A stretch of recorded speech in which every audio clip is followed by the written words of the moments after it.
Are you considering a move to Maryland? While our amazing state has a lot to offer, it's important to consider all of the pros and cons before making a decision. In this video, I'll outline potential reasons of why Maryland may not be the best place for you to move. Stay tuned.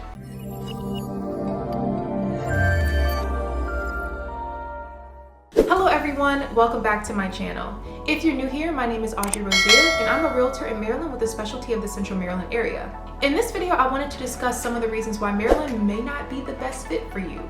Or maybe you'll love everything on the list and then you'll know it's the perfect place for you. Either way, I am here to be of assistance and answer any questions that you may have on moving here.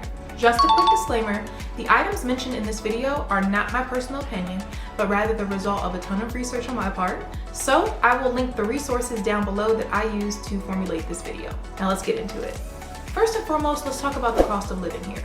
The cost of living in the state of Maryland is definitely higher than the national average. This includes higher costs for housing, groceries, as well as other basic necessities. Take a look at this graph from bestplaces.net. Maryland's overall cost of living is 111.8 compared to the national average of 100. But if you take a look at some of the specifics, there's a pretty decent difference in the cost of housing and transportation. The only thing on the list that is lower than the national average is the cost of healthcare. If you're on a tight budget, you may find that living in Maryland can be quite expensive. Next is the overall traffic and congestion of the area. The state's proximity to major cities like Washington, D.C. and Baltimore can lead to a ton of traffic congestion, particularly during rush hour. If you're not used to dealing with heavy traffic on a daily basis, this could be a significant drawback. In addition, Maryland is a relatively small state, and some areas within the state have limited public transportation options. Of course, this can make it more difficult to get around without a car. Next is my personal favorite. It's Maryland's humidity, storms, and overall weather conditions.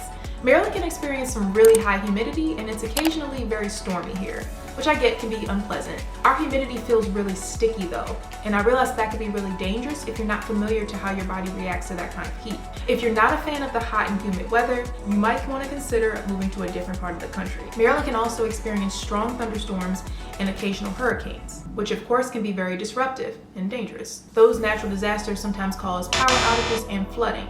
The state can experience some really extreme weather conditions such as heavy snowfall in the winter, which is a funny story. I was actually born in the blizzard of '96, and yet me and snow still don't get along. Some advice, if you do decide to come here, don't put hot water on your windows to melt the ice. Next up is Maryland's lack of open space. Maryland is a relatively small state, and some areas, particularly in the more urban parts of the states, can feel a bit crowded and lack open space. If you're used to living in a more rural area with plenty of room to roam, you might find that Maryland is a bit too crowded for your liking. The state does have a number of parks and recreational areas, but these might not be as extensive or as easily accessible as some of the other states that you may be used to. Up next is Maryland's limited public transportation. Now, while Maryland does have some public transportation options, such as the Washington Metropolitan Area Transit Authority and the Maryland Transit Authority, also known as the MTA, the coverage and frequency of these services may not be as extensive as some other areas of the country. If you rely on public transportation to get around, you may find that Maryland doesn't offer the same level of convenience as some other places. For example, the state's buses and rail networks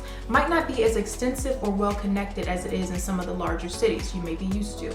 Next is Maryland's high property taxes. Maryland has some of the highest property taxes in the entire country.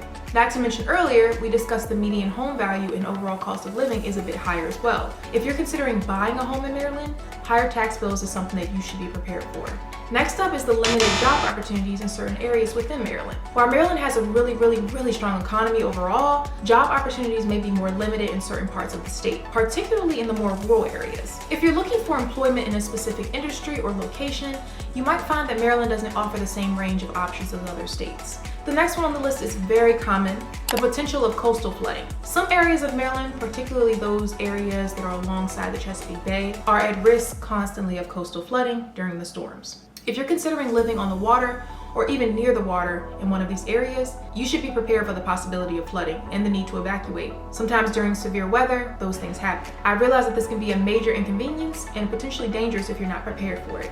Next up is Maryland's limited recreational opportunities. While Maryland does have quite a few parks and recreational areas, some people may find that the state lacks the same range of outdoor recreational opportunities as other states. Like for example, if you are a hiker or a mountain biker or a skier, for example, you might find that Maryland doesn't offer the same level of outdoor adventure as some of the other states. Depending on where you live in the state, you may be farther away from major ski resorts, mountain ranges, and other outdoor recreation areas.